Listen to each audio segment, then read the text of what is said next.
Guten Abend euch allen. Seid begrüßt im Namen von der Jiddischer Volksbibliothek in Montreal. Welcome everyone. What just suddenly happened? And greetings in the name of the Jewish Public Library, which together with several partner organizations is hosting this event, and we will get to all the names of all the partners in due course. I will be naming them later, but I have to say, my name is Rivka Augenfeld. I've been involved with the library for a long time. I've done many events, and rarely has an event been so meticulously prepared, item by item, detail by detail as this time. So I feel very privileged that I've received these notes from the staff that is so amazing that I'm almost afraid to read it. This is the 2025 Chemin Memorial Lecture in collaboration with the Montreal Holocaust Museum and then other partners. And before I forget, please, if you haven't already done so, because you're all such good people, to close your phones, put them on mute so that we don't get disturbed. This is the 2025 Chemin Memorial Lecture. Paul Trepman, many of you knew him, was the director of the Jewish Public Library in his last public role. Before that, he was a journalist. He was a teacher at Yiddish Volksschule, Jewish People School. He was my teacher in grade 5 and grade 7, and the teacher, I think, of a number of people in this room. We are today celebrating and commemorating the publication Unzer Sztyme, Our Voice, after the Unimaginable. Unzer Sztyme, the voice that they tried to take away, which people took back. And publication in the DP camp in Bergen-Belsen, which was liberated 80 years ago. And this first issue of Unzer Sztyme was published in the same year. So it's stunning to think about the fact that recently liberated Bergen-Belsen people were able to organize themselves and put out a publication. We, the Jewish Public Library Archives, and our director is sitting here, Maya Pasternak, we hold one of the only complete sets of this publication in the world.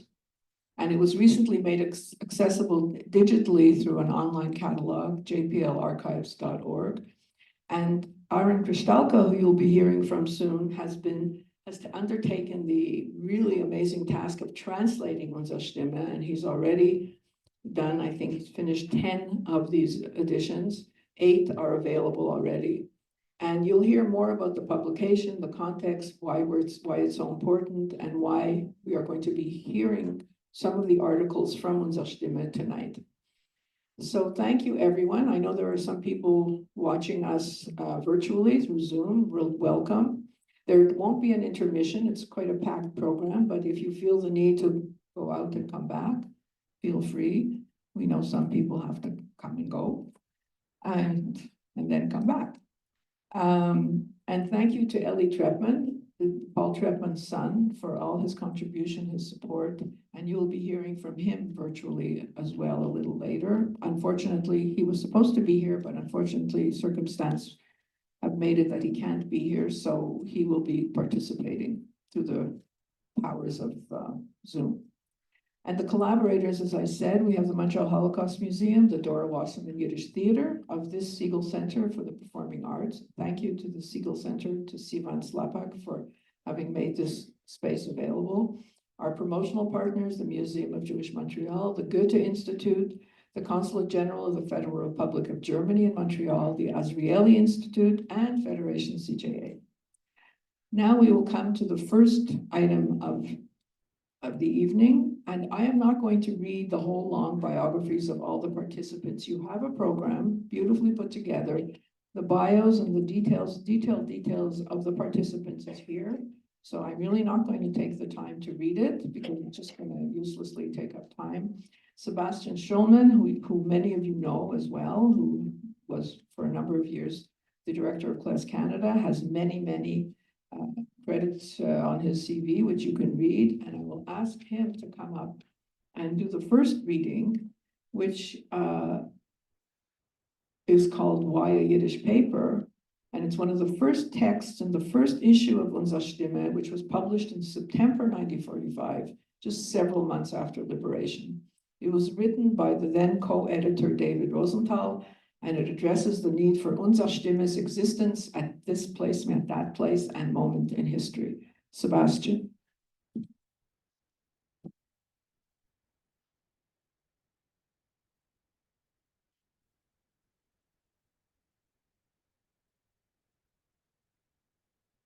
Barbus, a jiddische Zeitung. Nicht keine literarische oder journalistische Aspirations haben uns bewogen, a Reus zu geben in diese Zeitschrift.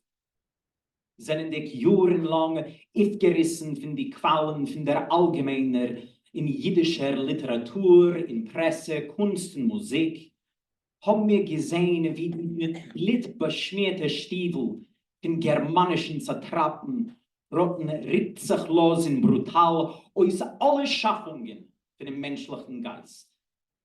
Mit Feier und Schwert hat die dann siegreiche Armee von Herrenvolk gezeichnet ihr Triumphweg über die Länder von Europa. Kultur werden zerrastert, Millionen menschlichen Lebens verschnitten, Hinderte, Tausende in Sklaven verwandelt. Und das ist der treuerige Belang von der kurzen Herrschaft von der nazischen Bestie.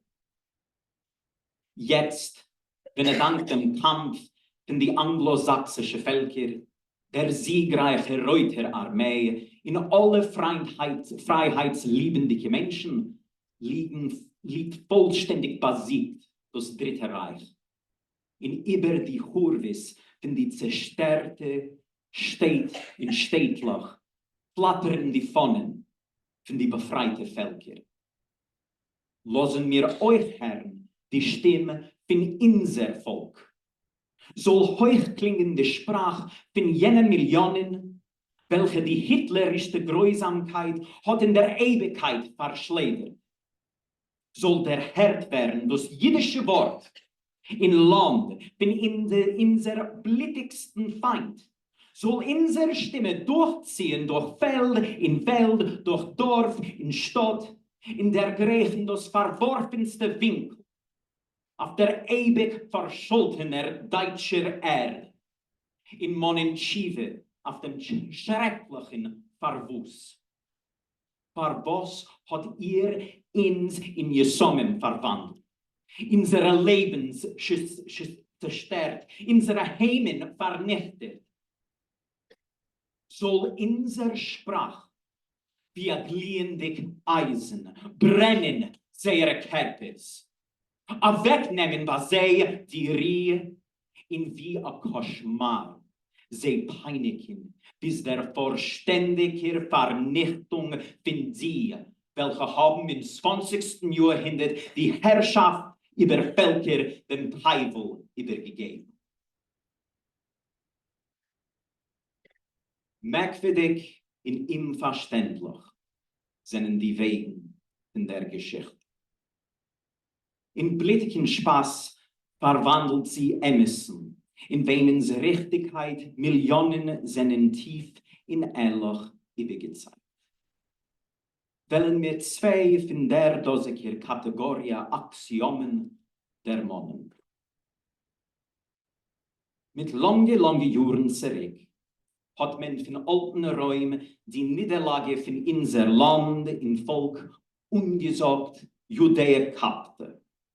Die dosige Feststellung ist ein organischer Teil von Bewusstsein von die Räumer geworden. Jetzt sind die einiglich von dem dosigen alten Volk eides von einem Prozess, welcher sucht die Wiedergeburt von jedem besiegten Volk. Stolz marschiert über die Wegen von Räumen die heldische jiddische Armee. In das jiddische Land wird mit blühenden Dörfern in Städten bedeckt. Wäscht sich weiter jiddische Geschichte, eine Geschichte von Gewehre, mit in Opferwilligkeit, trotz allem in Gegenwillen von unserem Feind. beweist sich mit Jahrhunderte später a falscher Novi.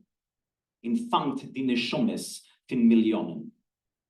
Leichtgläubige Völker müssen verschwinden. Seine Lebensdynamik, Energie und Schaffungswillen ist schwach. Darüber müssen sie von der geschichtlichen Arena verschwinden. Ein biologisches Gesetz soll das sein. Versteht sich, die Pfeilen von der neuen Lehre sind koidem kol gewendet gegen uns. Wo dann auf den Ort von jüdischen Gott. Unrecht auf den Ort von Gesetzmäßigkeit. Versklavung auf den Ort von Freiheit. 1000 Jahre soll der dosige Regime herrschen. In der Richtigkeit hat das neue Mittelalter in Europa ungehalten 13 Jahre. Ist in der Geschichte noch eine Weile, aber leider genug, ihm mit Blut in Tränen die Welt zu verpflanzen. Inzwischen die, welche haben gegen den dosigen peinvollen Leben revoltiert, gefindet ihr nicht wenig Sinn von dem alten, übergelebten Volk. Die in unseren Neshomes verträumte Freiheit ist gekommen. Gesiegelt auf ewig ist der Geurl von der hitleristischen Tyrannei.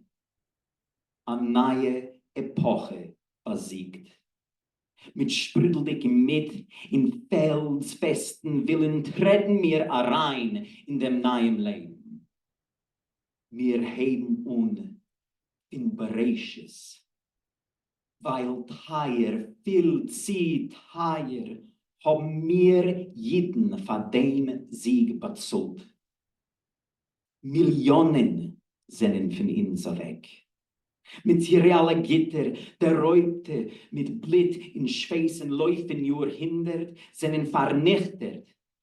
In die Jugend der Zeugen in der Atmosphäre von moralischer Zerfeultheit, in langer Demoralisation, hat schon leider vergessen in die heilige Traditions von Am HaSefer.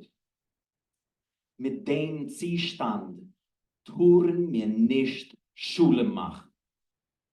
Der erste Brief in Sanieren unser geistig Leben ist gemacht geworden mit der Öffnung von der Schule in Zelle.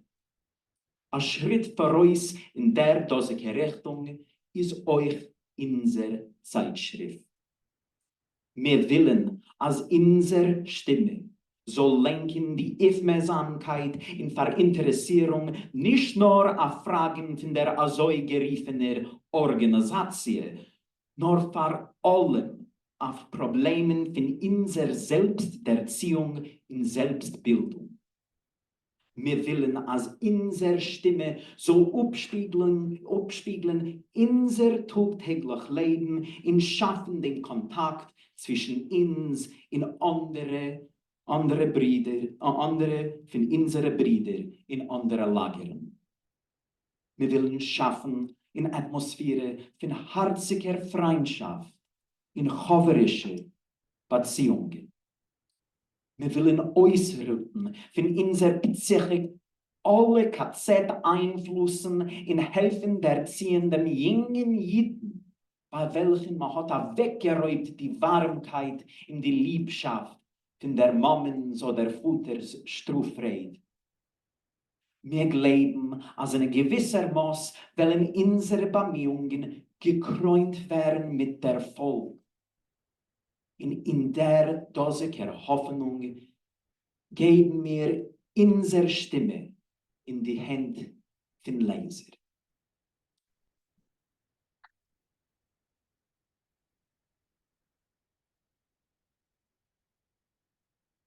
Dank, Sebastian Scalia. Thank you.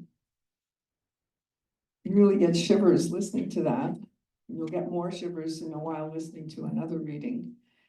But first, I'd like to introduce one of our treasures at the library. You know, the library has many treasures in the archives and books, But we also have people who are treasures, and one of them is Eddie Paul.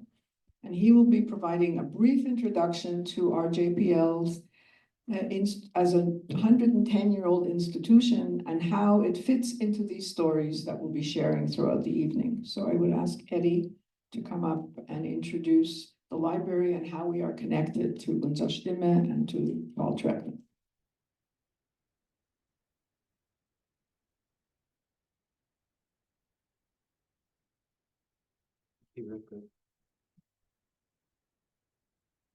A few weeks ago, I read an obituary in the New York Times for the artist Mel Bachner, who died back in February. I knew nothing about him, and something in the obituary made its way inside me. Prior to 2014, he worked as a security guard at the Jewish Museum in New York, but was fired after a year when he was discovered napping behind a sculpture. At the time, he would stay up all night making art and would arrive at work exhausted. But in 2014, he returned to the museum with his own exhibition entitled Strong Language, where, amongst other things, there was a piece entitled The Joys of Yiddish, which riffed on Leo Roston's book of the same name. And the piece consisted of some of the most beloved Yiddish slurs like nudnik and schlemiel, painted in yellow on a black background. That's not what got me. What got me was that the words were all separated by commas. Bachner pointed out that a comma indicates a thought that is ongoing. And he was using punctuation to point out that anti-Semitism has no ending. We're living through a comma right now, he said at the time. Undoubtedly, anti-Semitism here can be understood as emblematic of many other similar things that seemingly have no ending. The Jewish Public Library is connected to the history covered in this event, not because it has acted as a fulcrum or a coda for anti-Semitism, but because it has embodied one of the more conventional definitions of a comma. As the pause that prevents the misreading of words, phrases, and ideas. The library is that intake of breath between ideas. This evening is dedicated to giving considered presence to one of the first publications to emerge out of this catastrophe, and is just one reflection of the documents, photographs, manuscripts, and artifacts in the archives that the archives oversees in its care. Last year, I met with Eli Treppman virtually to discuss one of Paul's early memoirs, and I had asked him about how the Unzer Sztyme came to be. Not far from the Jewish Committee building at 24 Kreisstrasse in Celle, Paul was reading a notice on a billboard which, amongst other things, was typically used by survivors looking to find the whereabouts of their families. He was soon joined by a stranger, David Rosenthal, and reading the same notice, they had a disagreement about the placement of a comma. One said there should be a comma, the other one said there shouldn't be a comma. Out of this argument formed a friendship, and they both agreed that what was needed was a Yiddish newspaper. That's essentially the birth narrative of the Unzer Sztyme. It started over a disagreement about a comma. And Jewish history, as you know, is fraught with commas. The space we're in right now is a comma of sorts. Its origins as the Dora Wasserman Yiddish Theatre were the culmination of Dora's peripatetic life through the Ukraine to Moscow, Kazakhstan, and Vienna, that led her to performances for Jewish refugees, creating programs and entertaining in various DP camps like Belsen, and her connection to the JPL when in the 1950s she held children's theater workshops. One of my favorite thinkers and writers of all time used a term to describe the Shoah that was originally coined by a theologian, Rudolf Alto. The term was tremendum mysterium, which Alto used to describe the impossibility and ineffability of God's presence in language. In Holocaust memoir, where the rules governing linguistic representation don't apply easily, the Unzer Sztyme represents one of the first breaths taken after liberation in which words were used to describe what had just happened. In the context of this evening, the JPL Archives and Special Collections is honored to act in its capacity as a comma, so that the conversation doesn't stop.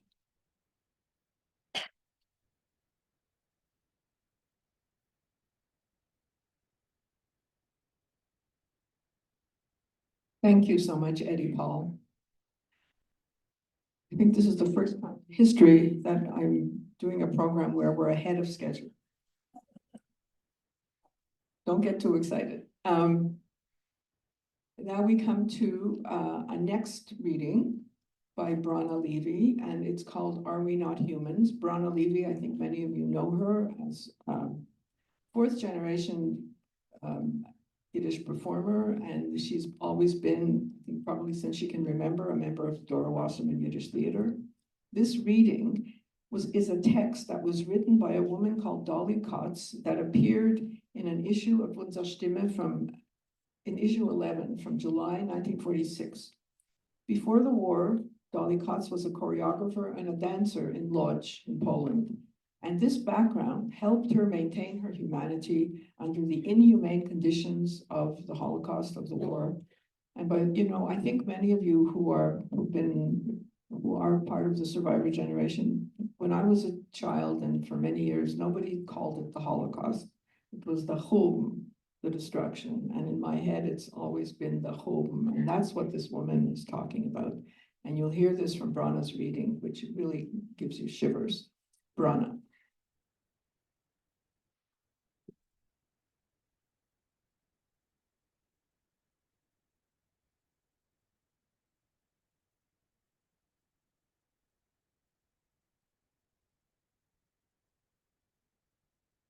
Sie seien mir Menschen.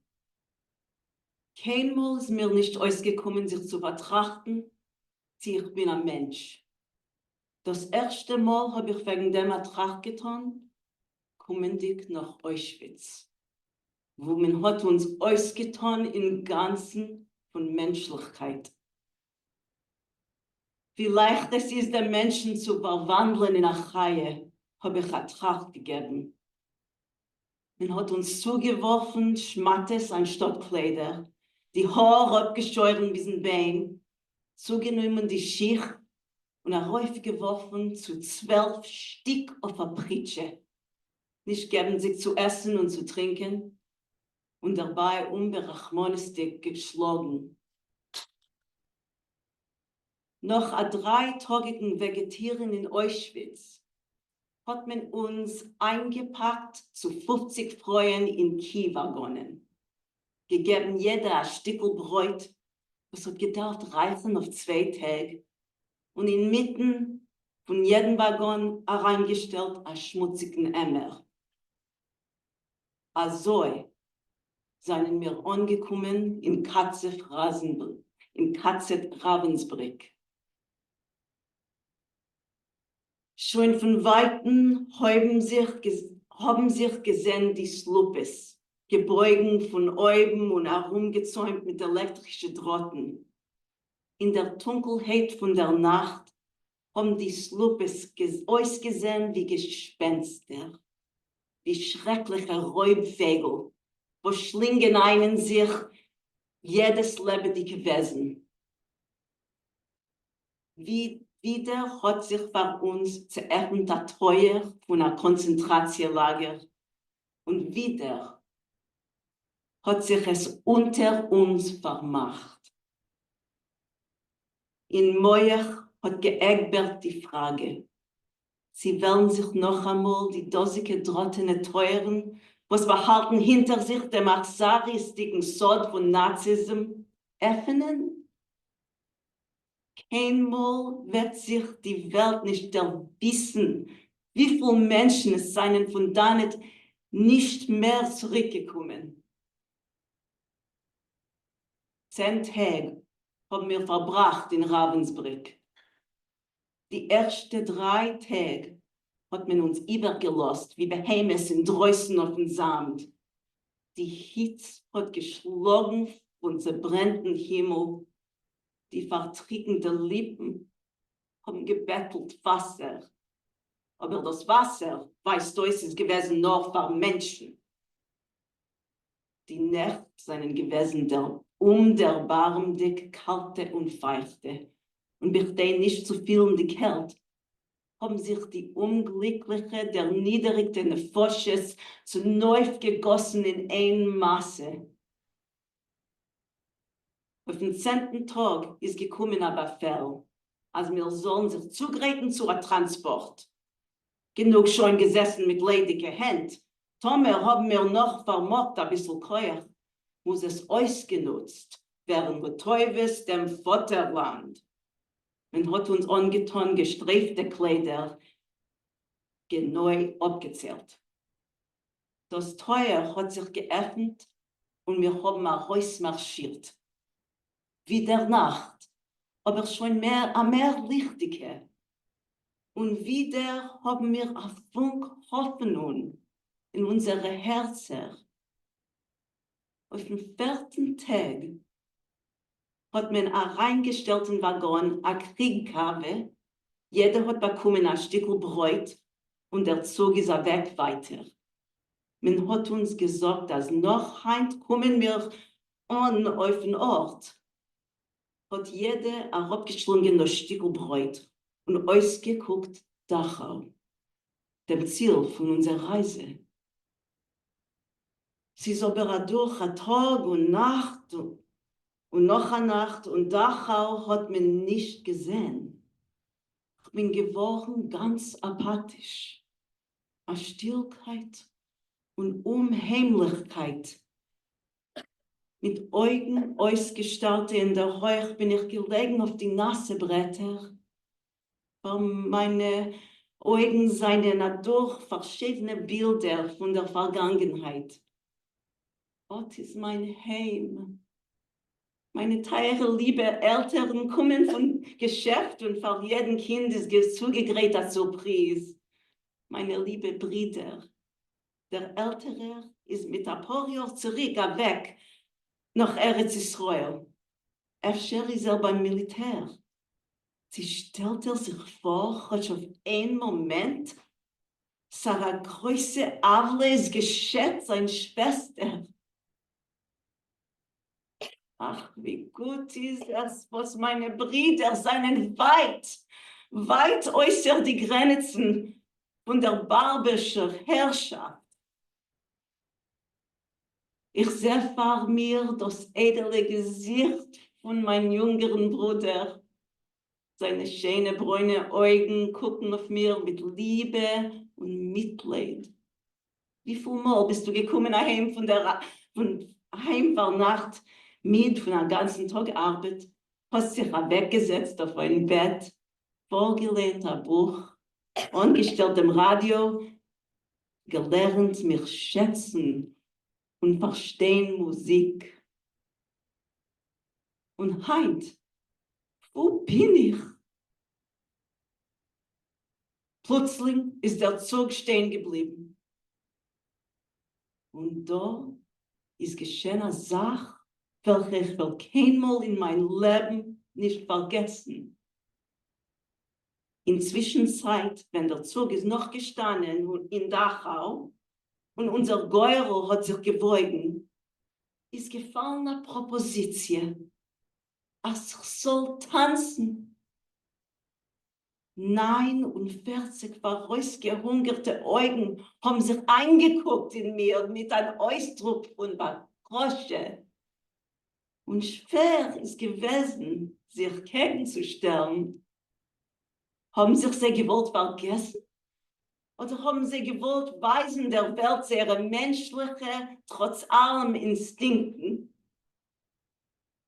Ich habe noch keinmal nicht getanzt auf einer so modernen Bühne in einem so kritischen Moment.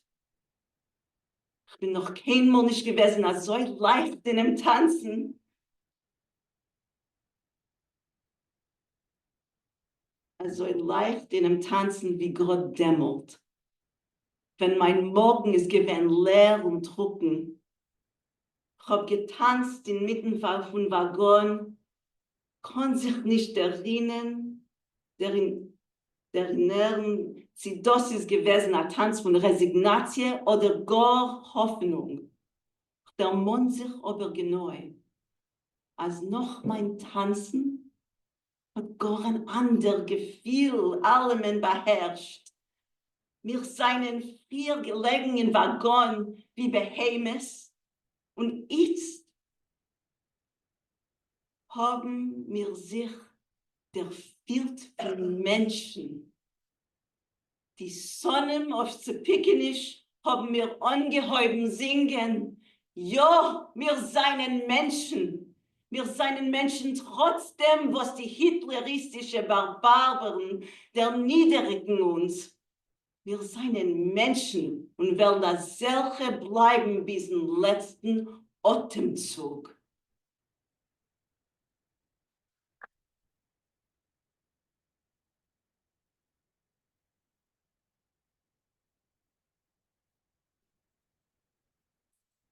Vielen Dank, Brana. Thank you, Brana. And now, as I mentioned, Ellie Trepman unfortunately can't be with us, but he did send us a video. Again, I think many of you know Ellie. He was born here in Montreal, raised here. His parents, Paul and his mother, Bebe, were liberated together, and it's introduced, they weren't liberated together, but they were introduced to each other, and they were married in Bergen-Belsen, and Ellie went to Yiddish Volksschule, like some of us in this room, and he works as a science and medical writer and editor. He has all kinds of projects, including Yiddish and projects, language, culture. What I realized, I will add this when I was just sitting here, is that those of us who went to Volksschule, those of us who went to Theaterschule, there's some people in this room, were fortunate in that the teachers who were there, many of them understood who we, the children of the displaced persons, were. This was not the case for a lot of the children that went to public schools, or even some of the Hebrew schools. Our teachers, whether they were great teachers or not so good teachers, understood who we, these children, were. And I think, even though we didn't understand it at the time, it made a difference in how we were able to experience going to school and being in school. So Lehrer Trepman was very important in that way. And now we will listen to Ellie Trepman talking to us.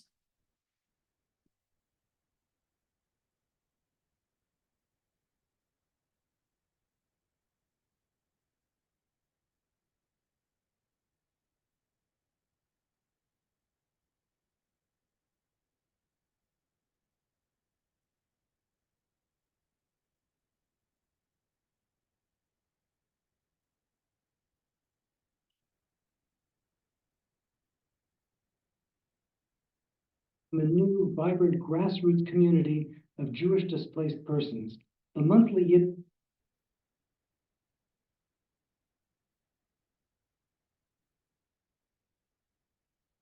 The mention of Bergen-Belsen evokes horrible images of atrocities and human suffering, but that is not the whole story. After Bergen-Belsen concentration camp was liberated on April 15, 1945, it was reorganized into a camp for displaced persons. During the next 3 to 5 years, Bergen-Belsen Displaced Persons Camp became a new, vibrant grassroots community of Jewish displaced persons.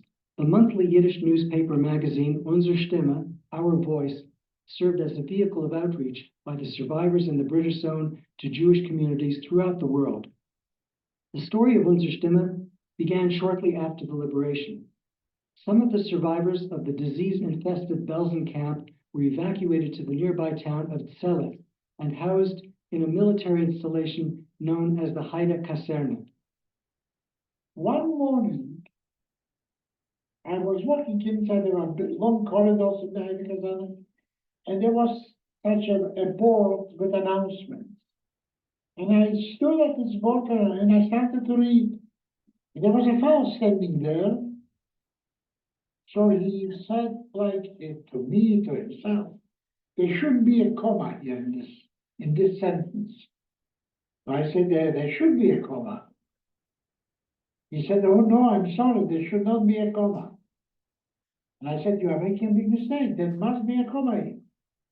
And we started to discuss like that, back and forth, back and forth. We almost started to fight. After we finished reading, I mean, we went away together and we talked.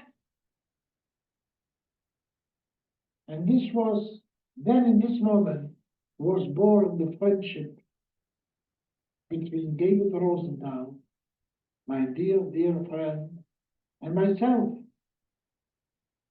which lasts till today. And all of a sudden we got an idea, and we were still in Celle. David Rosenthal and myself in Celle also, in the meantime. Got an idea, we should organize a newspaper. And both of us became later, we organized the first Jewish paper in Celle. The paper, the Unzer Sztyme, was in the beginning, you'll see, like an organ of the Jewish community of Celle, not Bergen-Belsen, Celle. We didn't have any Jewish print. So you see the Schaumblatt, the first page was printed with the Latin letters. But after that, it was written. David Rosenthal wrote it. He has a beautiful handwriting, so he wrote it. Unzer Sztyme, organ of the Jewish community in Celle. The idea of organizing, publishing a newspaper came from David Rosenthal and myself. Rafal Olewski was then a member of the Jewish community in Celle, and he was also the head of the cultural department of the Jewish community in Celle, and later became the head of the cultural department of the Central Committee in Bergen-Belsen. And we decided that as a head of the cultural committee of the community, he should also be pulled in for the newspaper. Now, right here, you have Rafal Olewski, who was the third editor of Unzer Sztyme, which we organized. The first issue from Celle. Then Josse Rosa came to us and said, listen, boys, there is a central committee. This paper should become the organ of the Central Committee of the British Army. The first issue was handwritten by David Rosenthal. Unzer Sztyme evolved through 3 phases of production: handwritten, typewritten, and typeset. In the first phase, the first 4 issues of Unzer Sztyme were handwritten by David Rosenthal, with his exceptionally beautiful calligraphic handwriting. The handwritten pages were photographed, plates were made, and the issues were printed in Bad Harzburg by the German Freemason Karl Zasse. For the second phase, later in 1945, a typewriter was sent to Bergen-Belsen from Montreal by a committee of the Association of Yiddish Writers in Montreal. Unzer Sztyme issues number 5 to 11 were typewritten by Paul Trepman. We got later a typewriter, and I was the typist. This was already my job of typing. You can see our cherished typewriter. I'm typing, and Rafal Olewski is observing me. In the third phase of Unzer Sztyme production, the Yiddish Pen Club in New York sent a printing press to Bergen-Belsen, and Paul Trepman also acquired Yiddish type from a factory in Frankfurt. The remaining issues of Unzer Sztyme were typeset, beginning with a supplement to issue 11 on July 15, 1946, until the final issue 24, dated October 30, 1947. Subsequently, the monthly Unzer Sztyme was reformatted into a new weekly known as Wochenblatt, edited initially by the same 3 editors and later by others. I was the official corrector of Unzer Sztyme, of Wochenblatt. And here you can see how I am correcting. In the early months, the Unzer Sztyme office was at the Jewish Community Center at Imkreise 24 in Celle, and later it was moved to the Roundhouse building in Bergen-Belsen. The Unzer Sztyme publishing house in Bergen-Belsen grew to about 20 staff members, including about 3 secretaries, 8 or 9 printers, 2 translators, and the 3 editors. The contents of Unzer Sztyme included editorials, memoirs, feuilletons, poetry, reports from institutions in Bergen-Belsen and Jewish communities throughout the British Zone, reports about visiting dignitaries, and notices about people searching for lost relatives. And there also were numerous talented contributing writers. The 3 editors of Unzer Sztyme complemented each other with their different skills and personalities. David Rosenthal excelled with his elegant handwriting and brilliance as a clear, objective writer. David Rosenthal is a type that he's a good, excellent writer. Give him something to write, it's perfect. Administrator, leave it to me, the Paul Trepman. Paul Trepman added his skills as a writer, typist, copy editor, and administrator. And Raphael Olewski was the head of the culture department of the Central Committee. Olewski was described to me by David Rosenthal as the macher, the big shot. In fact, David Rosenthal told me that the fateful chance meeting between himself and Trepman at the message board of the Heide Kaserne was somehow prearranged by Olewski. Editorial attribution was shared equally, and the editors were listed alphabetically, not in any order of hierarchy or importance. The Unzer Sztyme publishing house also published several books, including an anthology of songs and poems from the ghettos and concentration camps, compiled by Zami Feder, edited by David Rosenthal and Paul Trepman, including musical notes by Bevi Widuczynski Trepman and Beryl Friedler. Back from Hell, collected sketches by Beryl Friedler with a foreword by Paul Trepman. And with Trepman's lifelong passion for photography, he and David Rosenthal compiled and published a photographic history volume, Our Destruction in Pictures. This book, which is the fruit of my work, it's true, I published it together with David Rosenthal and Raphael Olewski, but Raphael Olewski actually had nothing to do with it. It was myself mostly and David Rosenthal that published this book, Unzer Sztyme. This was published in Bergen-Belsen. 1946. In 1946, that is 1 year after the liberation. Can you imagine? As the organ of the Central Committee of the Liberated Jews in the British Zone, Unzer Sztyme was not affiliated with any political, Zionist, national, or relief organization. The content was focused on the interests, expression, memories, and hopes of the Jews in the British Zone. The portrayal of Unzer Sztyme as a so-called propaganda organ is anti-Semitic slander. Unzer Sztyme communicated issues facing Jews in Bergen-Belsen and the British Zone to the entire Jewish world.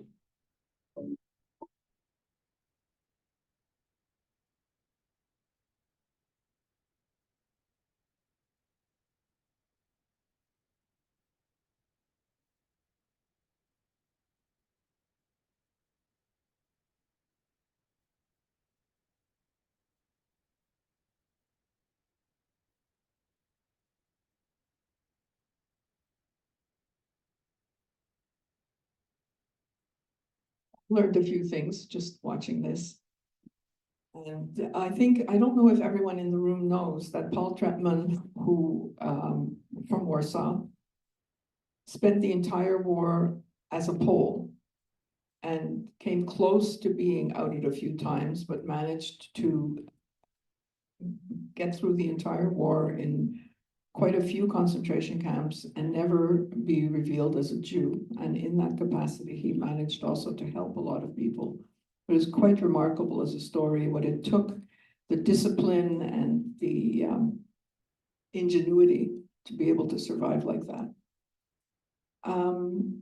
We will now move to, oh, and the other thing I wanted to say was that, I don't, if you didn't probably notice, there was a little credit given in terms of some of the pictures that were taken and some of the organizing to a man called Abrasha Katzenellenbogen, Abe Bogen, who was lucky enough to come to Canada with his family from Lithuania, from Ponevich in the 30s, went to school as a teenager in Toronto, and then he joined the Canadian Army and was among the soldiers who liberated Bergen-Belsen, and that's how he met Paul Trepman and got involved because he spoke Yiddish, spoke many languages.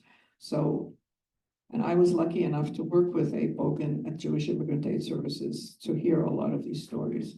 So I find myself was very fortunate to know all these people as people working with them, learning from them. And I think there are quite a few people in this room who had the same experience. Now we will move to a really interesting part of the evening, which will be a discussion led by Benya Bilani with Aaron Kristalka, who you've seen translated a lot of Unzer Sztyme, and Pierre Anctil, who many of you know as an author, a translator, a real expert on the history of Canadian Jewish history, Montreal Jewish history.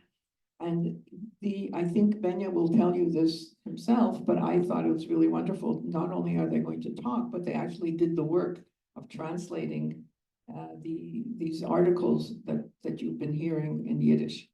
So I will now ask Benya Bilani, who is, it's amazing, we're very lucky. He is doing a doctorate, they are doing a doctorate in Jewish identity in displaced persons camps. Unzer Sztyme is one of the sources for them, and they have agreed to be the moderator for this discussion between Aaron Kristalka and Pierre Anctil. So I welcome them all to the stage.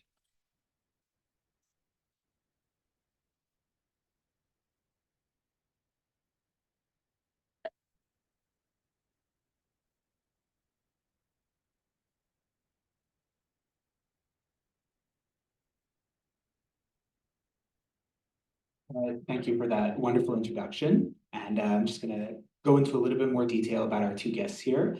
Immediately to my right is Pierre Anctil, who is an award-winning author, a member of the Royal Society of Canada since 2012, a professor emeritus at the University of Ottawa, where he taught many contemporary Canadian history and Canadian Jewish history.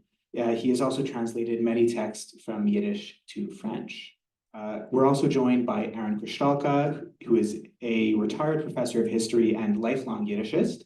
He has worked on translations of Unzer Sztyme with the JPL archives for the last 2 years. And both Aaron and Pierre are responsible for the translations in the superscripts that you've been seeing this evening.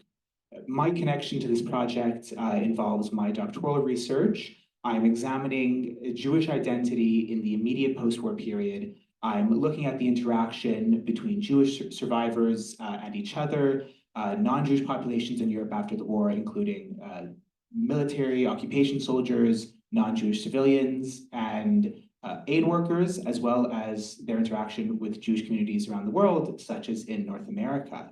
And that brings us to our first question, which, as one of the first Jewish publications created in Germany following liberation, what can Unzer Sztyme teach us about Jewishness at this time? As you heard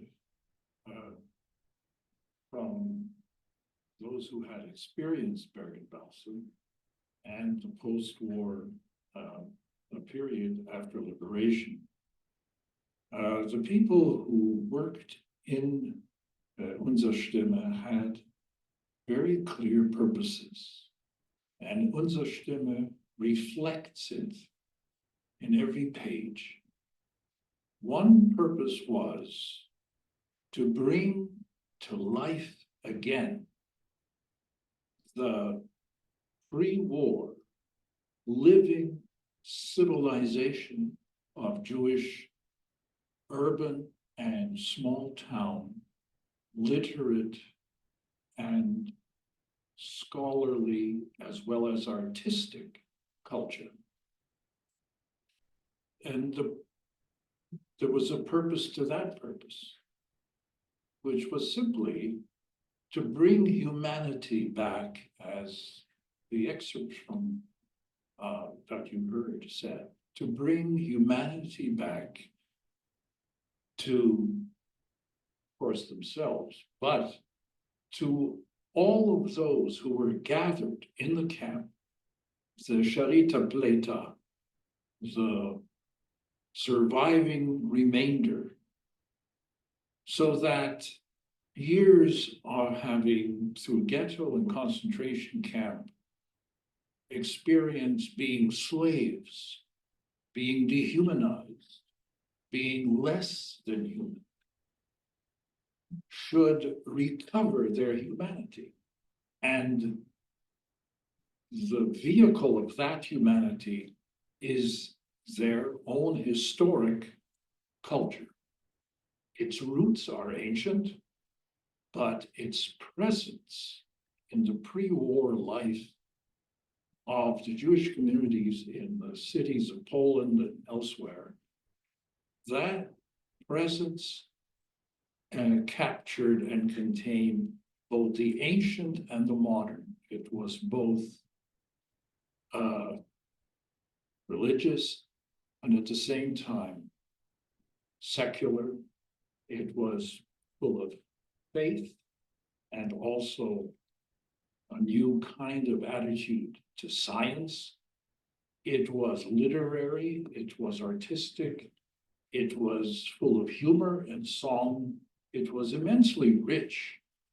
And it is this that the creators of the Unzer Sztyme, together with Zami Feder and many others, then brought into life as institutions right alongside this newspaper. Schools for young children who had never experienced a parent's love. And hold the mic over there. Thank you. And schools for the older children who had had no education. And training courses in trades for the late teenagers and the older men and women. And the theater, that entire enterprise then, of which Unzer Sztyme is a part, is a testimony to the purposes of the newspaper, which it makes quite clear. And the other purpose was to, of course, revive the instrument by which this is conveyed, and that is the Yiddish language. It contains, of course, the Hebrew, both of the Talmud and the Torah, and the centuries of scholarship, but it also contains a new spirit of modern literature and of a view of the Jewish literate person, the Jewish ordinary citizen, as a member of a civilization to which these people have contributed from ancient times. And that is a third purpose: to remember, to recount the history, to keep the record, the vibrancy of that record alive, and thus to deny to the Nazis the victory of having wiped it out. The circumstances were quite unique. We have to think that for 5 years, these people could not write. They could not express themselves. For 5 years, they were traumatized, isolated, dehumanized. And this 5 years is a long period during which a culture would be silent, almost. There were people outside of Nazi rule who could publish and write. There were people here, of course, of the same background, but those in the camps could not. And suddenly they could. And for many, my impression, you correct me, is this was their first experience in writing. They were young, they had no career, they had no model, they had their heritage to guide them. And that doesn't happen often, fortunately, that at one point, everything begins again. after an ending or after a long gap. And that beginning is what we sense is a vital jump, a beginning of great intensity. Yes, and the point about it being a sudden release from slavery to liberty was one of the experiences that is recounted in the pages of Unzer Sztyme, not necessarily by the editors and the main writers, but by others through both stories of their experience and poetry. So, Pierre, we'll start with you for this question. Can you tell us a bit about what role language plays in cultural heritage? Well, first of all, it's written in the Hebrew alphabet. So that brings back, of course, a direct link to, as you said, the Torah, the Talmud, and the commentaries, and the early Yiddish writer Mendele Mochesfon, Shalom Aleichem, and Yud Lamed Peretz. And it dictates a direction. It points in a way which is not the same as Polish or German or Russian or other languages. It points in a Jewish way. It's a Jewish language. It's used by Jews only, generally understood by Jews only.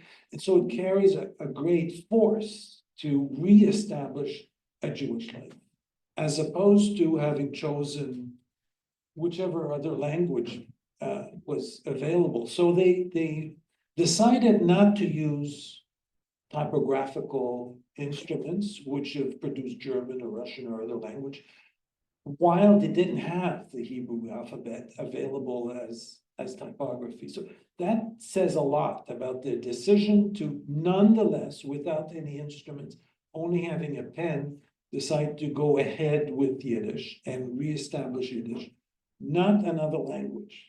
And that, I find, is crucial in the effort which was being produced. Right. That's a very important point. There is an expression in Yiddish, das Pintele Yid, which refers to the way the word Yid or is spelled in Yiddish. And there are two letters, and the second one, which are identical, they're yods, and the second one has a dot under it. And this indicates that you're supposed to use the first one like a Y, the second one like a double E, and the last letter, the Dalet, is a D, Yid. The speculation, if you want to call it, or the imaginative, creative storytelling about the alphabet itself takes this particular fact and expands it into amateur etymology of the word Yid. And the importance of the alphabet itself as a cultural treasure is contained in this kind of storytelling and exchanges of what's perhaps mythological sort of stories about letters, of the alphabet.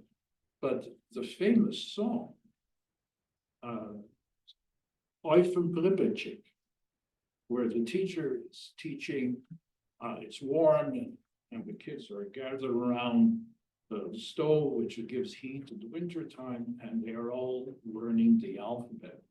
That is the archetypal song. And so it is the carrier, just by virtue of its being written, is the statement that we are back.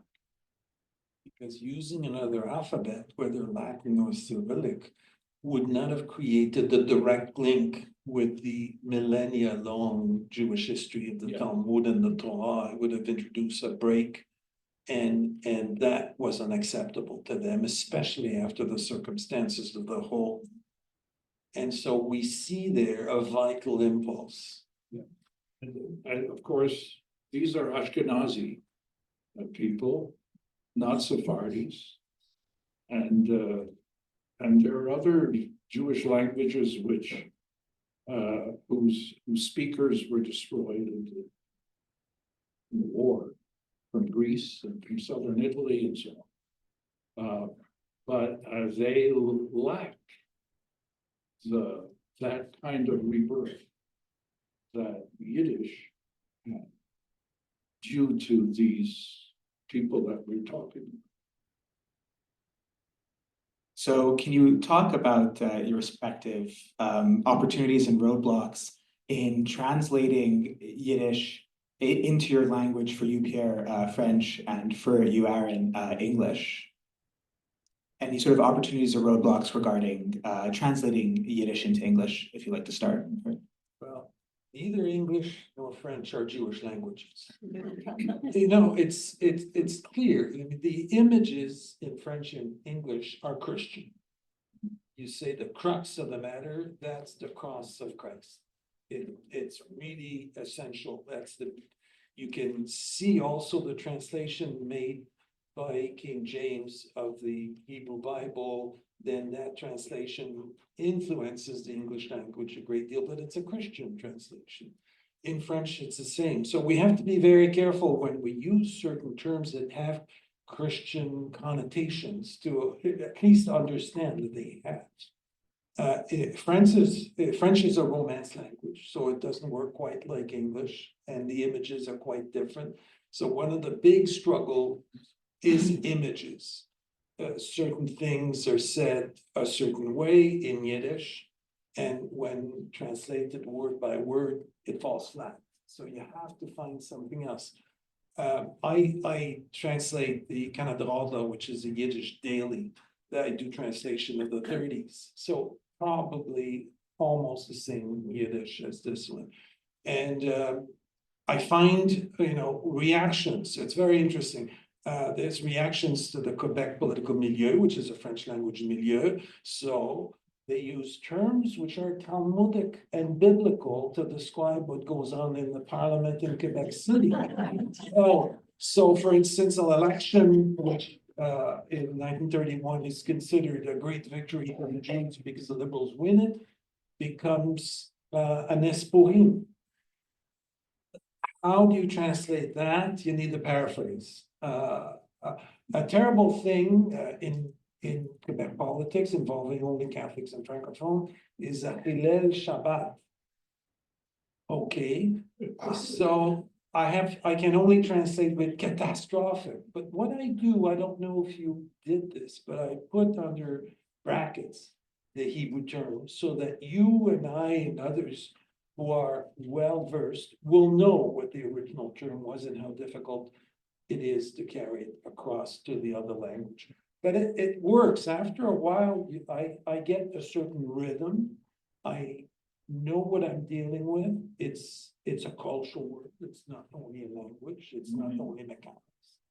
And I can translate. I can carry the spoken word and the written word of the Canada to the French, which is a language they knew and used quite a bit.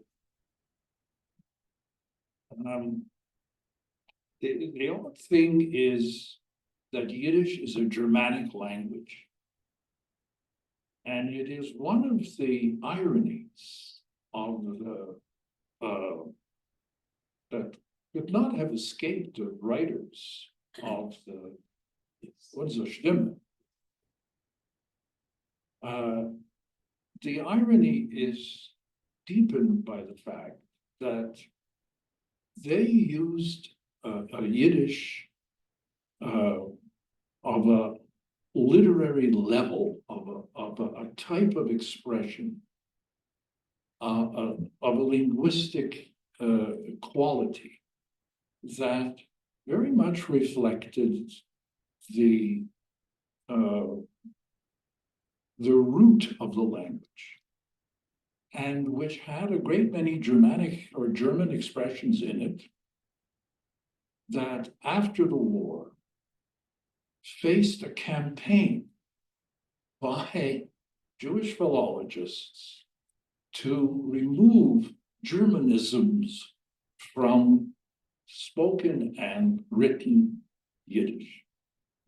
And so it is very odd to be reading these people who just suffered at the hands of the Germans and hate them, yet without a second thought, speaking a Yiddish, which on the other side of the Atlantic within a few years would be regarded as far too German. You must have noticed also in the passages that were read, a number of French words, which came into the Yiddish via Russian and the Russian court, where French was often spoken fluently among the high-powered people. And it seeps into Yiddish. And we recognize those words very easily, except they're written in the Hebrew alphabet. So you have to decipher the alphabet. And there you see, that's a French word. And it's used as in French. So there's several layers. French is one, and German. And you get in that kind of Yiddish as well, Russian and Polish, which I'm not fluent in, so I don't recognize the words, but once in a while you can see something in Slavic. So on that note, that sort of brings us to our next question regarding this type of Yiddish that's present in Unzer Sztyme. Yiddish notably has several dialects from across Eastern Central Europe. So is the sort of Yiddish that's present, representative of any one region or any one group or dialect? Well, one hesitates to be very firm about this, but the Yiddish of Unzer Sztyme is the literary Yiddish of a level that aims somewhat above the heads of the ordinary Yiddish reader. It is intended not just to inform, but to educate, that is, to improve their literary sense. And that Yiddish is Warsaw and Vilna and other parts of other towns, other centers, and it contains the idiomatic use of Hebrew from the prayer book, from the Torah or the scripture, and occasionally from Hebrew poetry or from the Talmud. And in such case, if you talk about the difficulties of translation, those things have a particular context that they're taken from. And it's the context that is being referred to in the piece of writing. So if someone says, why are you making such a Yom Kippur face? I mean, that is now a difficult sort of problem, but the point is well taken. I have done the same thing. I have always included the original Hebrew and occasionally Polish quotation or reference in brackets so that the reader can satisfy themselves as to the precise meaning that was intended and to judge whether the translation is any good at all.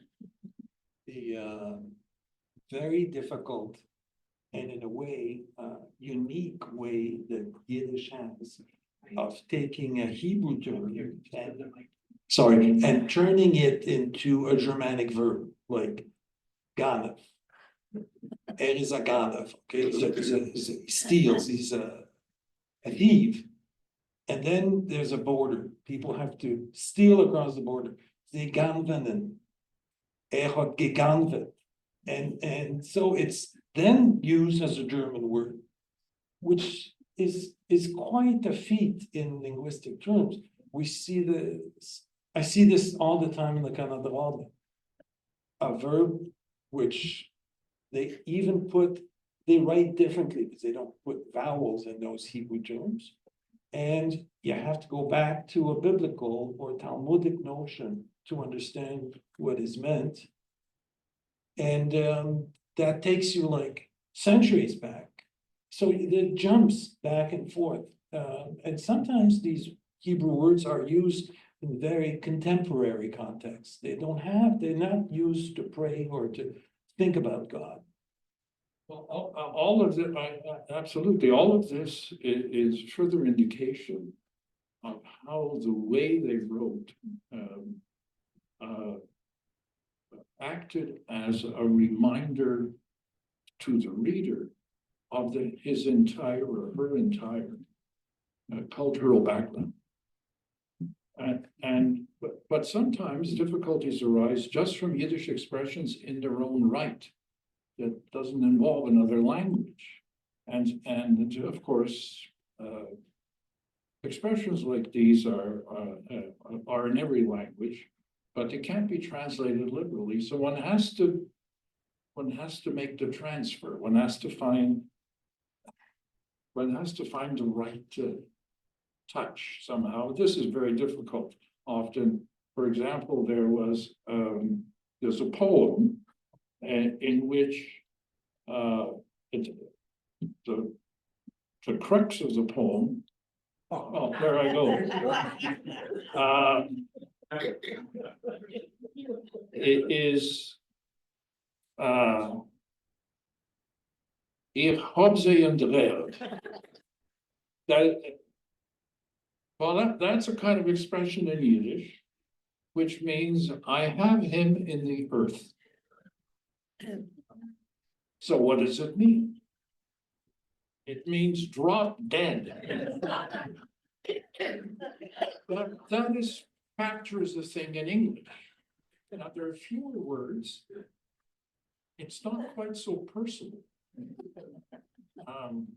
But these sorts of folk expressions pose their own puzzles to the translator, and one has to acknowledge that, well, perhaps we really can't do a proper job quite. Yeah, we came across the expression, ze pilpulen. So it's a mode of reasoning in the Talmud. Ze gehen zusammen und ze pilpulen und ze tun gar nicht. Pilpul meaning they just split complex issues, they discuss details. So I found English-Francat as as a way of coming to terms with pilpulen. Sometimes you can find an equivalent, but it's not a religious equivalent. So it's fun to translate if you have a challenge like this. So have you ever found anything that was just not translatable? No.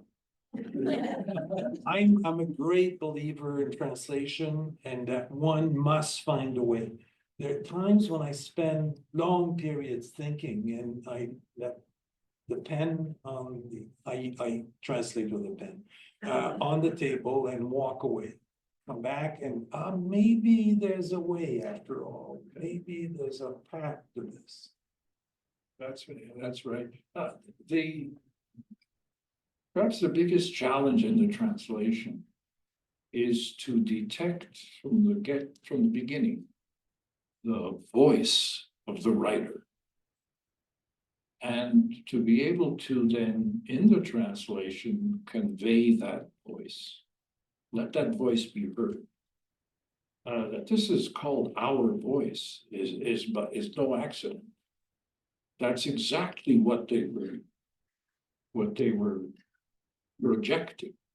This is our voice, survivors who are here, and we have certain things to say that must be heard for our benefit and for the world's benefit.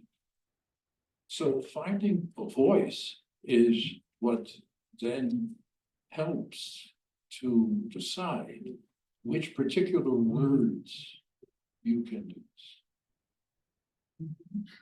So the Canada Adler newspaper has been mentioned a couple of times. It was a Yiddish language Montreal-based newspaper published before, during, and after the war. So something of a contemporary to Unzer Sztyme. So how do these two newspapers compare in terms of style of Yiddish, in terms of content, things like that? The people who were writing in the Canada Adler in the 30s and 40s were older men. There were no women, by the way. There were no women journalists. And At the Canada Adler. At the Canada Adler. They were there in the Unzer, yes, in the Unzer Sztyme there were. And there were older immigrants. Newspaper was founded in 1907 from the same culture. Exactly. I mean, when I heard it pronounced, it's very close. And quite frankly, I'm convinced that some of those, like Chemin, who ended up in Montreal, could easily then start writing in the Canada Adler, and many survivors like Rosenfarb, Kohn, and others, Rogel, as soon as they arrived, they began to write in the Canada Adler. It was the same cultural environment. It was North America, but it was out of the same mold. And so what you find is probably close to what I find, except there's more French and English than in that world. Yeah. The big difference between Unzer Sztyme and the Canada Adler is the intensity. Yeah. There is a coiled up energy which isn't present in a daily newspaper in Montreal. And the daily newspaper in Montreal covers all manner of subjects of a life in a big city, which is as various as it can get. Whereas their lives, when they were beginning the paper, when they were writing it, is much more restricted. And it's a restriction that they want to protest against and they want to break out of, and that is in the paper as well. So there is therefore that difference. And the urgency of the situation. There's no particular urgency in the Canada Adler, no more than there was in the Montreal Star or the Gazette or La Presse or and the other well, it's not a big difference, but it is a remarkable distinction that the Canada Adler could have a social mission to bring modern, let's say, medical and scientific discovery, even in physics as well, articles on Einstein and so on, to the Yiddish reader. And in that way, it was an educational experience for them. Whereas Unzer Sztyme had a quite other sort of mission. And while discoveries in science are in there, they are reported, the purpose seems to be to remind everyone that there is civilization. It's there. It's just that we are temporarily cut off from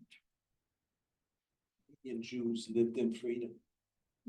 And there was nothing they couldn't approach, discuss. There were anti-Semites here as in other society, but they did not run the government and they did not impose on Jews systematic violence leading to destruction. And that made it possible for newspaper people to be serene and open-minded and like any other newspaper men and women. So I think that's a huge difference in the sense of urgency and survival. That survival was not something that they could contemplate easily without a great deal of pathos. So moving from sort of away from linguistics and thinking towards the future, as the period that Unzer Sztyme was publishing kind of goes further and further into the past and out of living memory, how do we keep this period kind of in present memory?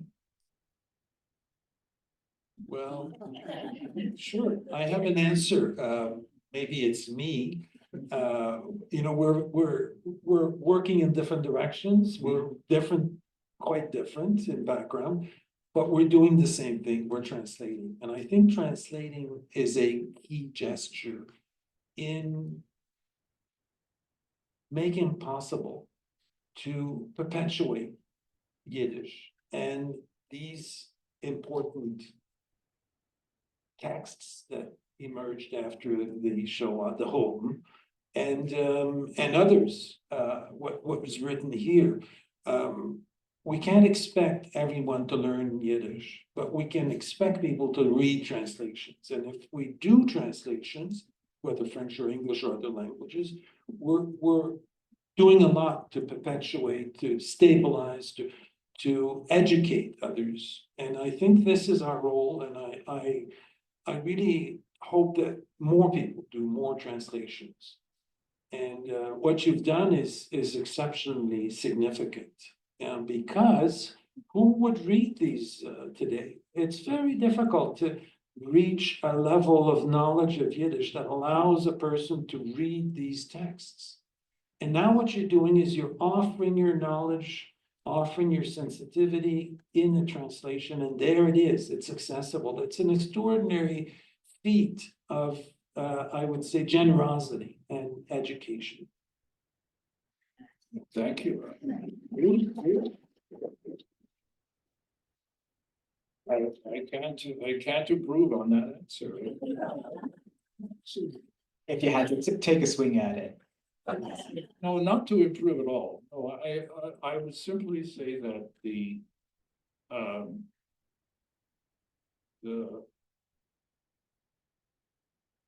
presence of small languages, small in the sense of the number of people who speak them, those presences are very often invisible. And it's not a flaw or a fault in anybody, but we tend to take the National Geographic view of them. That, oh, how quaint they are. I'm sure they express wonderful things. And that is not quite to understand that they are alive. They're zoological artifacts, right? They're members of a zoo rather than living, expressive parts of human civilizations. And so translation, I think, is just exactly what you said. It opens the gate to the texts and people can read them. And the other advantage is that there may be the odd, strange reader who then decides on the strength of what they've read up till now in translation, that perhaps they want to go back and try the original.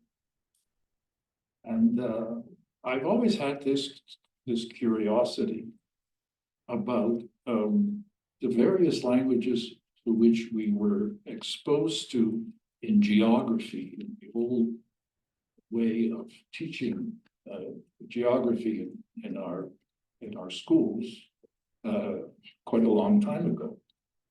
And we had examples of click languages from Southern Africa. And of course, it was Arabic in the different ways that it's spoken. and Farsi, Persian, and so on. And we hear these languages on the streets of Montreal. So the translation moves the daily experience of encounters with other languages to the step of getting acquainted with them. I have to confess that I learned Yiddish by translating.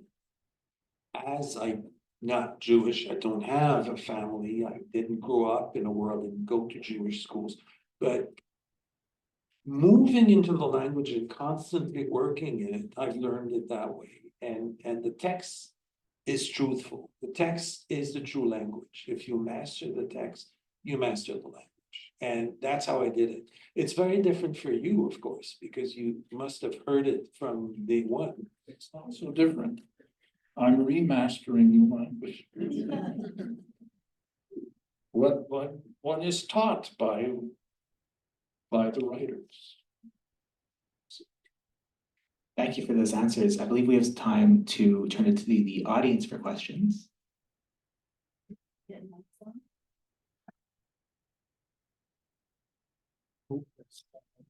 There. Yes.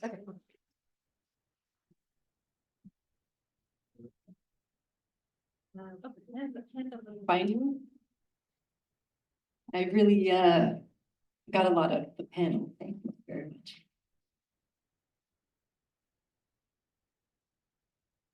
Thank you very much. Thank you very much for an excellent presentation.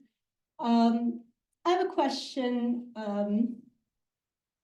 in terms of the history, what happened after 46 to Unzer Sztyme and so on and so forth. My grandfather was Max Jattler, whom some of you may know, was very active in the Arbeiterring, in the Yiddish Congress, and Parisian stuff and so on. And he would fundraise in the 60s, and perhaps even the 70s, I'm not sure. He would fundraise for Unzer Sztyme, for Unzer Zeit, Unzer Sztyme being Notre Voix as well. And I was wondering, because it's coming to this evening, I was wondering, what is the evolution after 1946? Thank you.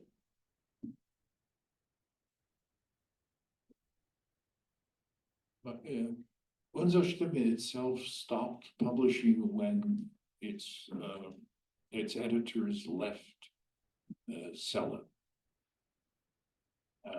As you saw in the presentation, there was a successor journal for a short time. And even though we know that the displaced persons camps lived on, some of them, a very few, into the 1950s, I have no knowledge myself that they produced a literary or a journalistic, they had a journalistic presence, because by that time, the camps themselves were as open to the world for matter to come into them, exactly as the writers of Unzer Sztyme wanted at the beginning, but didn't have. Was it displaced to France, perhaps because it was also. They had in 1946 and 47, they had contact with French journalists who had survived the war and contributed to Unzer Sztyme. But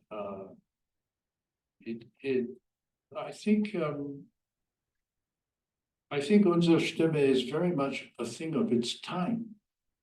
And it is all the more valuable for that.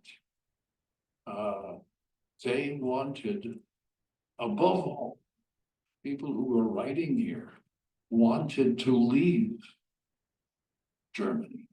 They hated being there.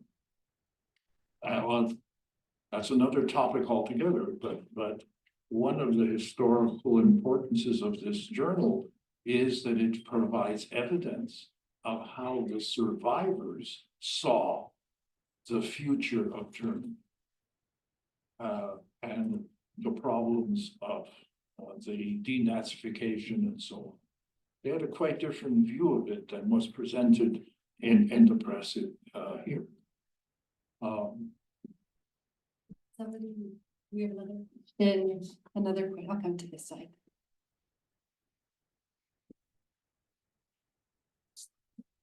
This side? Actually, can you hear me without the machines? If you speak loud enough. Can you? Yes. Hello. First of all, I'm very impressed what I heard before when the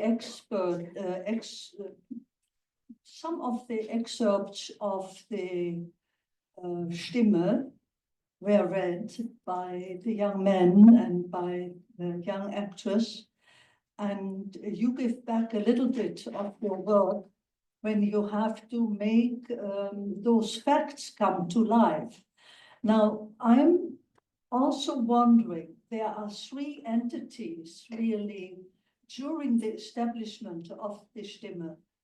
That is the camp, the people in Bergen-Belsen, the one outside of the camp, the post-war Germans, about whom they wrote, and then the occupation force, and these are the British. Now, I was wondering how much liberty and not censorship the British occupation gave to journalists, because I know a little bit about that because I grew up in Germany, in Cologne, and the first passage of occupation were British. And it was very different from the American occupation coming after them. But I was wondering, how was the interaction between those very civilized British occupation officers to the camp people? Because that must have been totally different to the other entity. These are the Germans outside of the camp. And what liberty were they protecting, actually, the British at that time? Because that must have influenced what the journal was able to write. One of the values, the historical values of Unzer Sztyme is the testimony to this very issue. The reality of the occupation. Is the liberation really a liberation? Now, this is a very long and difficult subject, and there's a great deal of documentation on it and sources outside of Unzer Sztyme. But to keep it short, the junior officers and the soldiers themselves, on a personal level, had excellent relations with the people that they liberated. However, the senior camp commanders and the camp commandant himself was hostile and did things which caused these people who organized the Jewish committee to resist. The resistance was met with force, and survivors of camps ended up in British military jails. So there was a conflict. The conflict had a wider context. The British were in Palestine. It was their mandate. And in Palestine, they had stopped Jewish immigration well before the war, virtually stopped it. And to open Palestine to Jewish immigration after the war was one of the aims of the newly re-elected Labor Party, at least in its party platform.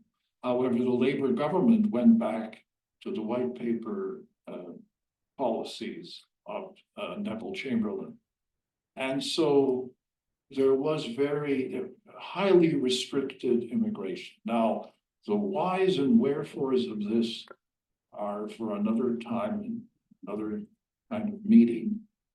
But that fact that where these people in the camps, not just the people from Unzer Sztyme, but the mass, the tens of thousands, they wanted most of them to go to Eretz Israel, as they called it, and they were prevented. Some snuck out, and when too many snuck out and were smuggled, the British closed the gates. Well, the story goes on, but there was a clash. It almost came to shooting. And the upshot then is that relations between the liberated people in the camp and the British occupation were formally and generally bad. Yes, you're touching on this subject is close to my question was, and I can understand why the editors would have tried to keep politics, you know, in the largest sense of the word, out of the main focus of. They didn't. Politics was very, very much a subject. Oh, okay. I misunderstood then, because I thought the focus was on our lives, our reborn lives, and our connection with our rich past. And as you were saying, most of them, they wanted to get out of there, and there were probably very fervent Zionists, and there were others who would rather probably, maybe some of them wanted to go to North America, and there was probably some communists, so and socialists. So there must have been a very fervent political life among the survivors in the camp. So was there deep discussion and essays about political subjects? Very much so, from the very start. And the general trend of discussion went as follows. We need unity, despite the fact that it is part of our culture to be politically divided into a dozen different ideological camps. But we need to be unified, because only by being unified can we get out of here.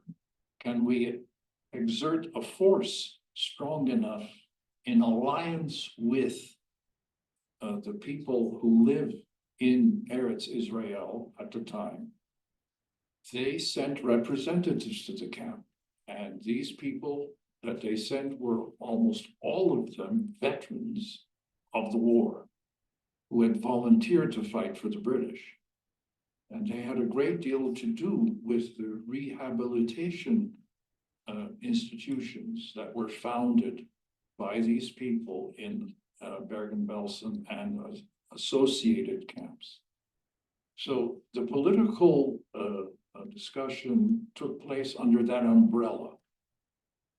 Whatever our views are, we want to leave, or we want to go to Israel. And many of those who wanted to go to Israel weren't Zionists. They wanted to go to a place that's very clear from what they say, where they will not be under threat ever again. Not among strangers, not to be a minority, not to be ghettoized, even with liberty. And this is the tenor of a great deal of the arguments that you read. It was I wish I could get to everybody. I've been told we've got time for one more question. I was just gonna say it's a unique situation to being in the British zone, which they had to face as the others who were in American or Soviet or French zone. They didn't have that problem of dealing with Palestine and dealing with these issues of censorship, because the Americans had no way of controlling Palestine at the time, nor did the French or the Russians. So it was unique. I think it was unique to the British sector in large part. This question is for Mr. Antil. Yes. It's not exactly Unzer Sztyme, but it is Unzer Sztyme. How did you, as a person growing up, French person in Quebec, how did you come to being involved with the Yiddish language? And Well, if you do a serious study of Montreal, you come to terms with the fact that the Jewish immigrants from Eastern Europe were the largest immigrant group for 50 years, from 1905 to just post-war. So that's one element that's very important. The second element is Yiddish was the third language spoken in Montreal during that period after French and English. And so we must, I'm speaking as an historian, and I leave aside my background or my knowledge of French or Yiddish or English. We must come to terms with that contribution. And the only way to do it is to do it in Yiddish, because the language of the immigrants was Yiddish. That influx took place in Yiddish. It was written in Yiddish. The aspirations, the newspapers, the memoirs were all in Yiddish. So if you don't have Yiddish, you begin 2 or 3 generations too late to understand what really took place. So the influx was made in Yiddish. The first attempt to integrate, to become part, to contribute was made in Yiddish. And the next generation was in between, or sometimes passed on to English. And that's a key element we must understand. It's one of the reasons why I moved into the field, not from a Jewish background, not from a Yiddish background. So I realized at one point that the bottom of the issue is that they arrived in Yiddish, and you must master the language of the immigrants. If I was to do a history of the Slavs or the German immigrants or the Asian immigrants, I would need to master the language of the immigrant anyways. So that's the first element. The second element is that we have poetry. We have high-level literature in Yiddish in Montreal. We have poems about Montreal, about the monuments, about the city, the river. And that's quite a feat to not only have become immigrants and to have arrived here and used the English language, but to have brought it to a literary level, artistic level, and to a level which was quite unique. And that we need to understand as well and cherish and describe and translate. This is an experiment. We have about 30 seconds left of Q&A. So. It's a very quick question. Thank you very much for stimulating and edifying discussion and evening. This is a question for Mr.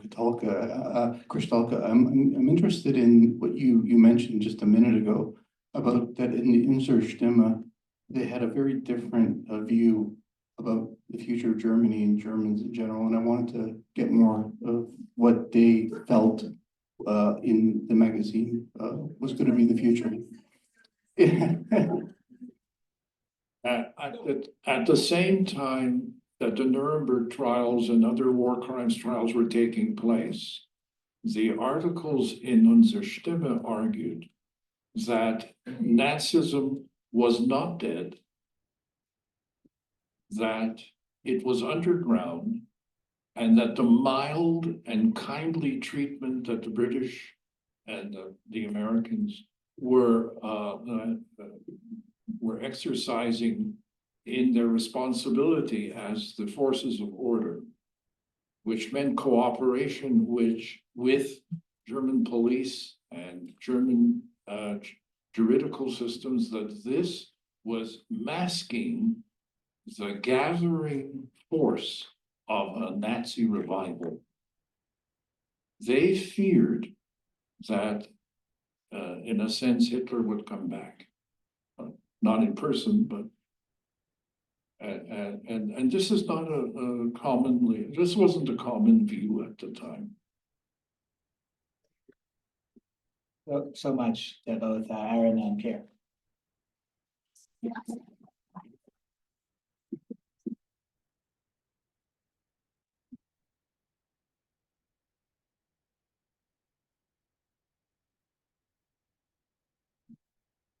Thank you so much, Benya, for leading the discussion, Pierre, and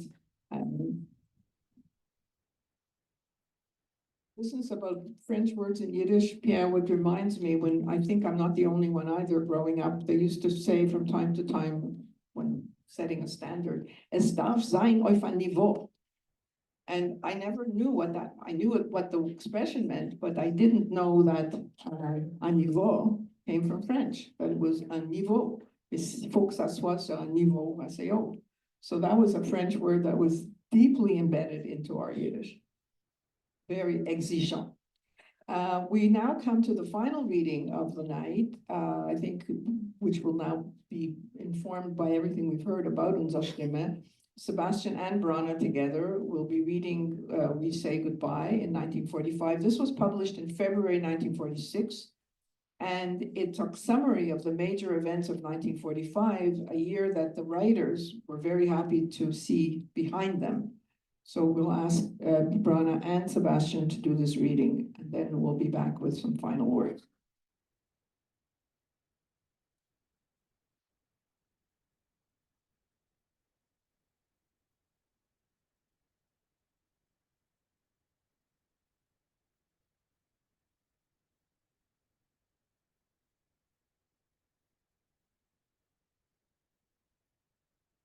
Mir gesegnen doch 1945.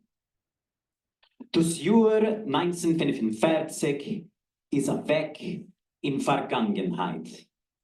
Es ist verschwindener Zeitabschnitt, was hat gebracht für uns enthusiastische Freude in gleichzeitig an nicht erwartete Enttäuschung. Gewesen ist ein Moment in dem Jahr, wenn alle Sklaven von dem Nazismus haben aufgegeben seine Hoffnung. Und mit Recht ist bei sie geboren geworden als eine Einstellung. Das hitleristische Deutschland hat gelitten, ein Mapule nacheinander. Das Volk hat gehungert. Die Armee ist beherrscht geworden durch einen panischen Schreck in der Moralisation. Die Führer haben stippenweise ungeheuben zu verlieren dem Glauben in der Gerechtigkeit und in der Zweckmäßigkeit in seiner Kampf. Das Deutsche Reich hat sich gekeikelt, Berge erhoben. Aber fahren Sof müssen die Kriegsinterzinder in andere Verbrecher ingelegt werden. Doch die Welt soll nicht geweuert werden wegen die mittelalterische Massen begangene Legabe, die verschleppte. Es fand die Konzentration nach Mitteldeutschland von alle KZ. In ein bisschen später alle konzentrierte Inbringen. Aber inmitten von der teuflonischen Arbeit kommt der Moment, auf welchen Millionen haben gewartet. Die Befreiung. Sie verwandelt die Sklaven in freie Menschen.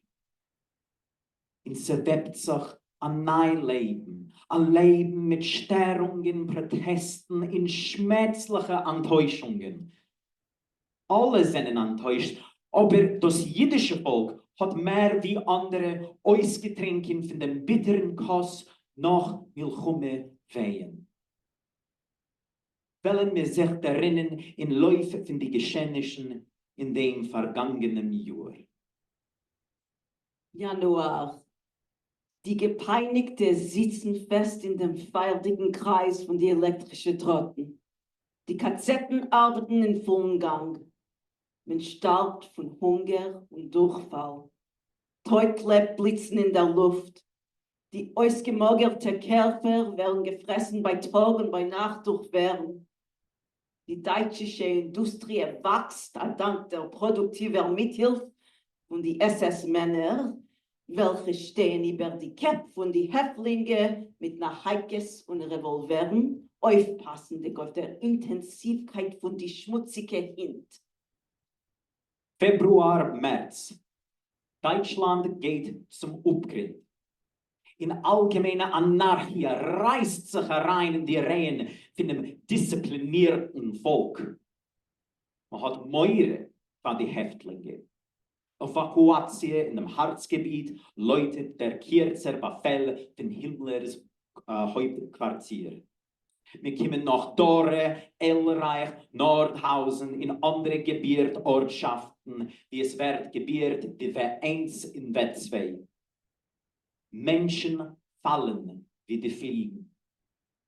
Zu 8 Tage Unbräut müssen aber die Sklaven bauen Deutschlands größte Kriegserfindung. Wir sättigt den Magen mit Fleisch, abgeschnittenen von die Gestorbenen.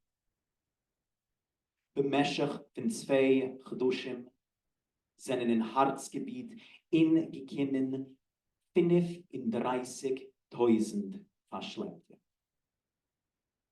April. Das Harzgebiet wird unsicher. Riesige Lastzogen mit ausgematterte und ausgehungerte Häftlinge führen heraus von dem Harz. Kolossale Massen Kazettler und wandern korb 2 Wochen über Städte und Dörfer, bis sie stellen sich ab in Bergen-Belsen. Da ist zugegräht gewesen 4 Magazinen mit versammt Bräut, welches hat gesollt das Soft machen zu dem ungewünschten Element. Die Befreiung kommt unerwartet. Die banditische Pläne werden zerstört und die riesige Masse Glückliche atmet auf Freier. Gekommen ist endlich die ausgebänkte Show. Mai, Juni.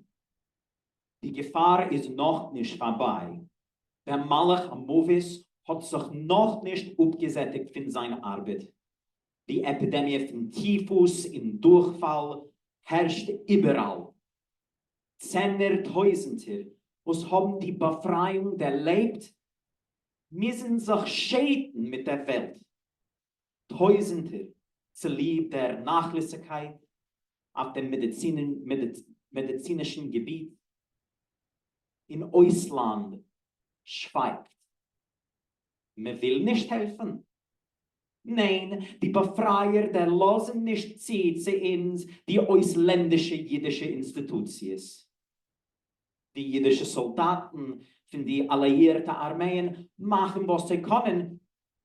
Sie können aber sehr wenig. Es schaffen sich jüdische Vorsteherschaften nach einem langen Kampf gegen den stattlosen Begriff. Die englischen Herrscher stern auf jeden Ort unserer gesellschaftlichen Entwicklung. Die Vorsteher von dem britischen Leben warfen sich auf der übergebliebenen Bibelkinder. Resignation, Enttäuschung. So missbezeichnet werden der psychische Zustand von der Schereisepleite. Juli, August. Ausland ist gekommen. Joint Relief und Konsuln von dem Chief Rabbi in England, der scheinen mit sehr Hilfe. Schwer ist der Weg. Viel Störungen gefinnen wir in unserer Arbeit. der Military Governor, halt in ein Obsorgen unsere elementare Bakosches. Wir beugen sich nicht. Es wird klar, als man muss anheben von Aleph Beis. September. Nach langen Bemühungen gelingt zu neu zu rufen dem ersten Kongress in die befreite Jiden. Der Kongress hat noch einmal bewiesen, als die übergebliebene vermogen noch an nicht ausgeschleppten Qual von Lebenswillen. Und als der Achtesgedank nennt Arim alle ohne Ausnahme Jiden in Deutschland. Oktober, November, Dezember. Die Meure von Winter nimmt weg die Ruhe bei allen. Der ausländische Hisleives für unsere Leiden stellt sich was weiter mehr ein. Die Karbones von dem Hitlerismus heuben an, zu verlieren euch sehr Originalität. Die tagtägliche Wirklichkeit von der neuen demokratischen Welt ruft daraus ernste Sorgen. Bei einem größeren Teil, der geht der umzutreu als so weit, als sie haben Charotte darauf, als der Treut hat sie ausgemitten. Die Karbones seien enttäuscht. Und die Mörder marschieren herum mit aufgehobener Cap. Unsere einzige Hoffnung, das letzte Rettungsbrett, Eretz Israel, wird für uns verstellt mit dicke Wolken. Tragisch treurig bis gar ist unser Bilanz von Jahr 1945. Es ist ein schwarzes Buch von der Schreise Plate. Haben wir gehofft auf ein Kabbalis von ihm? Ist das gewesen der Ziel von unserem Kampf mit Hitlerismus? Oder haben gelächzt so massiv die 6 Millionen Verpeinigte in Unblick von die brennenden Geäufens? Meinen Tage die Weltherrscher, als das imschildig vergossener geheiligt Blut ist weggeflossen durch die Kanalen mit anderen Schmutzigkeiten in Gurnisch. Wenn sie glauben so, wird durch sie begangen ein gefährlicher Tues, von welchen die Welt wird missen bitter zulen. Verborgen unsere Leiden von der Öffentlichkeit, verwischen unsere Einigkeitsboches, in nicht willen der Ledigen unsere elementar menschliche Bedürfnisse vermochten sich mehr Barbarischkeit als der mittelalterische Massentatum von der Bräuner Bestie. Das wird sich soft meuredig in sie Neukim sein. Als man unsere Forderungen wollen nicht ausgeführt werden, wird das Blut von unseren Eltern, Frauen, Kinder nicht aufhören strömen in die Palatzen von die Machthaber, in verfleizen seiner Existenz. Bis mir die Säumen von dem Blut wollen nicht haben kein Meniche.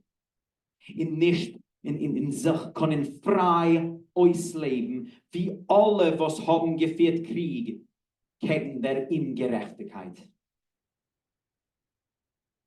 Ausmeiden unser Problem heißt ausstreichen die Heiligkeit, auf welche sie haben gekämpft in seinen gefallenen Sinn von die Vereinigten Nationen.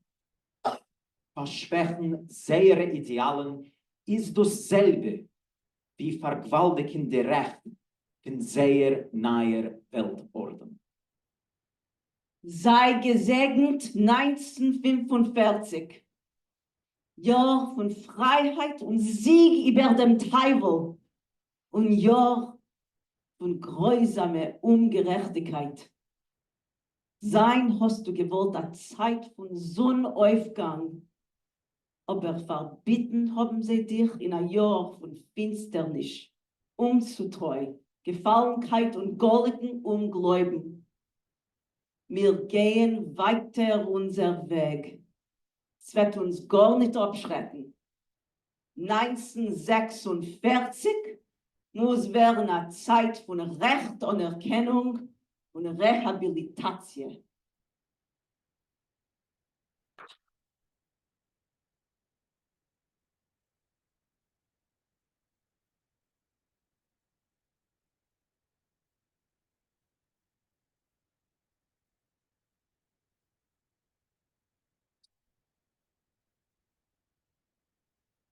Großen Dank. Thank you very much, Brana and Sebastian. And thank you to the others who participated, Ellie from afar, Aaron Kristalka, Pierre Anctil, Benya, Milani, and Eddie Paul.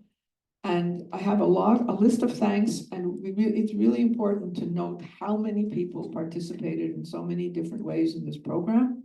So again, from the Holocaust Memorial, the Montreal Holocaust Museum, Kat Romanoff and Sarah Fogg, who assisted on communications and productions, Sarah Juno and Dominique Trudeau for all the work and to bring all the materials together.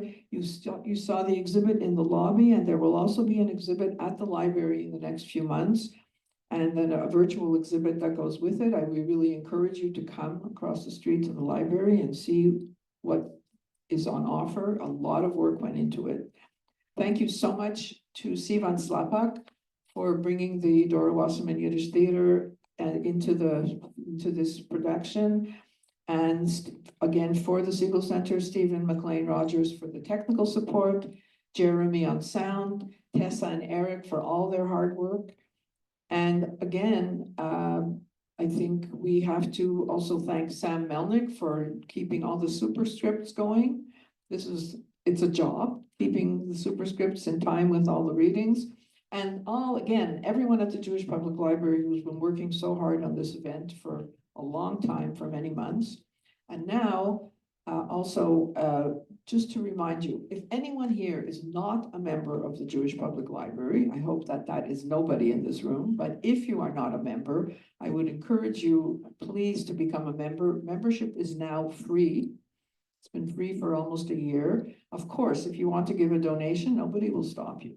But if you want to be a member and get all the information about all the programs and you can be privy to our newsletter, please become a member. It's also important for us in the library to show that we have support from the community.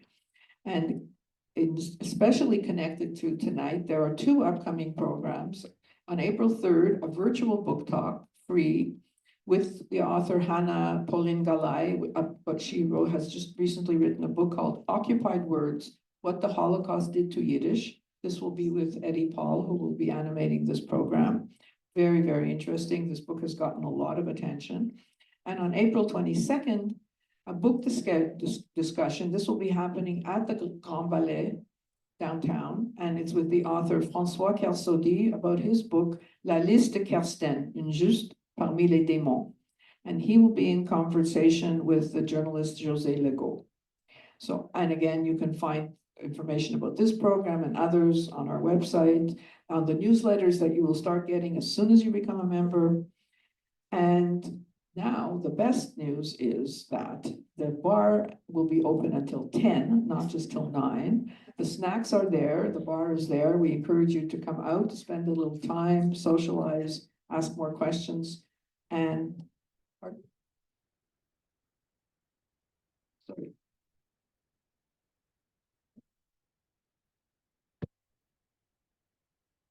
Yeah, it's not on the list. No, and thank you to, if I left anybody out, it's because the people who prepared this list, it's their fault. So, when you become totally reliant on the information that people give you. So again, thank you, the audience, for being so attentive, for being so interested. It really is a pleasure to have been able to stand here and see what kind of a wonderful audience we have. Thank you again, and let's go and have a drink.